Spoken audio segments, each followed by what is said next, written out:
Good morning, my name is Jimmy. I'm from Singapore. I'm a baker from Lesaffre and APEC. And being a baker with Lesaffre, my main job is to share around the baking industry, share around the baking trend, and to bring the level of the baking knowledge to the next level as much as possible. And definitely with our yeast and fermentation, we make sure that we try to expand the knowledge to the next generation and to enhance the industry to the maximum by sharing all this knowledge around.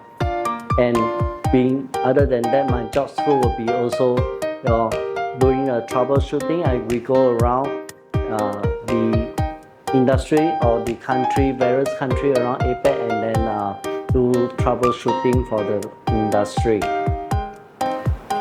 Okay, so for the yeast and fermentation industry, for yeast from Lesaffre, we have a fresh yeast, we have instant dry yeast, and we have frozen.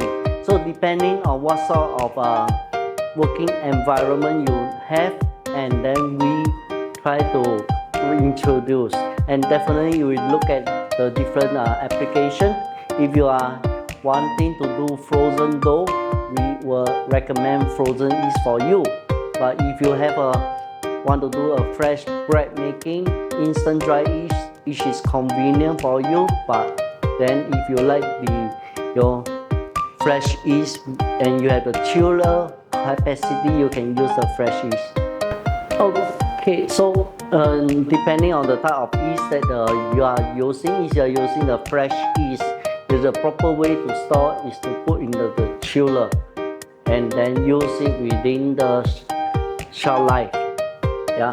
And for the instant dry yeast, we will advise to keep in an airtight container and then put in the chiller and use it as soon as possible. Okay, so the dosage of yeast depends on the baker percentage, and as said, it varies from 0.1 to 2.2% for instant dry yeast.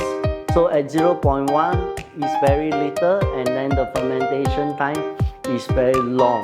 But having a long fermentation time increases aroma for your bread. So you want a longer, stronger aroma, you can use a lesser 0.1 for overnight dough. But if on the average of a recipe and yeast making, we use 1.5 to 2%.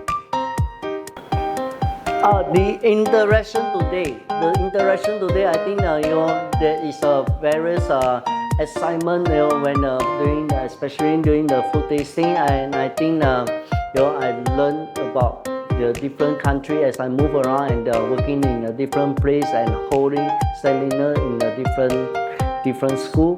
And today the participants are very grateful, and then they are very active when it comes to the sensory, and they look and they smell, and then they have a different perspective each. I think as a sharing, I think I have hit my own target where they are able to listen to what I have shared, and they apply the theory from theory to practical. When I see them start to eat, they start to learn how to smell the bread, taste the bread, rather than just eating. I think it's a very good takeaway for me.